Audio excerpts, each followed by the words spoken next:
Hola chicos, buen día. Les estoy preparando para enviar una actividad nueva, es la actividad número 2 y les voy a explicar un poquitito en qué consiste. El título es Un mundo neoliberal y globalizado. Es una actividad corta para que puedan hacer esta semana y me tienen que entregar la anterior, todavía los que no la mandaron, porque yo ya al final de esta semana ya empiezo a mandar la otra. Les di bastante tiempito para que las puedan tener. Y las consignas consisten en lo siguiente.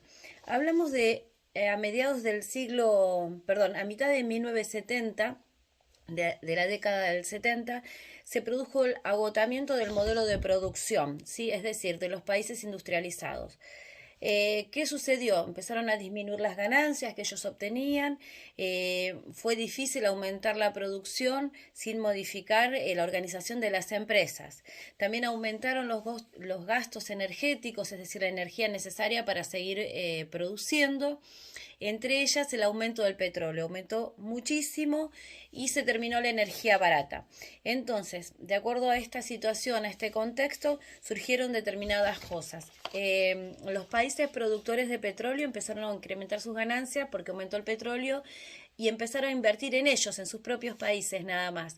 Y a la vez ingresó ese dinero en un circuito financiero, circuito que tiene que ver con los bancos y con el préstamos que se ofrecían a los distintos países que los necesitaban con intereses muy altos. Entonces, este ámbito y todo esto que les menciono acá fue lo que dio lugar para la difusión de un pensamiento nuevo, un pensamiento que se llama neoliberal en cuanto a la economía.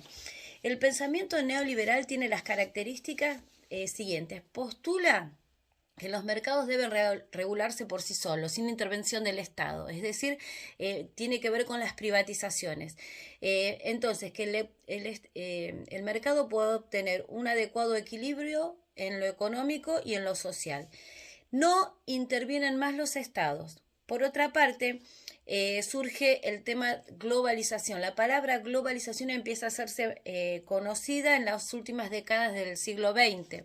Entonces, cuando hablamos de globalización se refiere a una interdependencia en los países del mundo a nivel globalización porque hablamos del globo, viene de globo, y qué globo es la Tierra, a ese globo se refiere.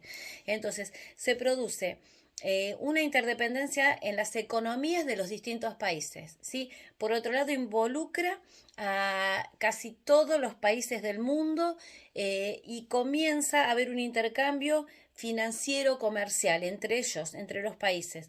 Estos países del mundo en realidad empiezan a adquirir gran protagonismo en este sistema de los países, las empresas transnacionales, es decir, que atraviesan las naciones. Son empresas que corresponden a distintos propietarios de distintos países del mundo y que son las que controlan todo el movimiento económico y financiero a nivel mundial, estas grandes empresas. Por otro lado, cuando hablamos de globalización, esto es la parte económica, pero también abarca otros aspectos que yo tengo ahí en algunas consignas, en la última concretamente, que la que ustedes van a responder a partir de esta pequeña explicación que les doy. La globalización abarca aspectos que influyen en la dimensión social, es decir, en las personas, en la vida cotidiana. La globalización nos va a afectar a cada uno de nosotros. Un ejemplo, en la vida cotidiana vamos a escuchar música que por ahí antes no escuchábamos.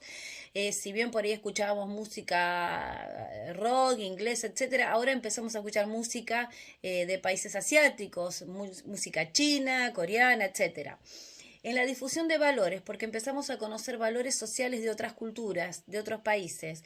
Las pautas de vida van a cambiar, porque vamos a empezar también a comer de manera diferente. Empezamos a comer comidas que antes no comíamos, a tener costumbres que tenían otros países, que a partir de la globalización empezamos nosotros a conocer. Tenemos consumos comunes, temas comunes que ya tienen que ver con derechos humanos, el tema ambiental. Pero, ¿por qué se produce eso también? Porque la misma globalización es la que nos permite, se basa en aspectos de innovaciones tecnológicas. Es decir, todas esas innovaciones tecnológicas que tienen que ver con la robótica, con la computación, con la información, con las comunicaciones, son las que nos permiten a nosotros ver estas pautas sociales que se vieron modificadas, estos cambios.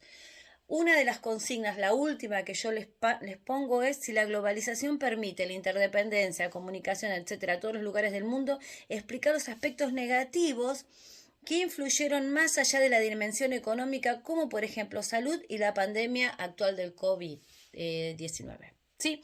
Si tienen alguna duda, cualquier cosa me preguntan. Que tengan un buen día. Chao.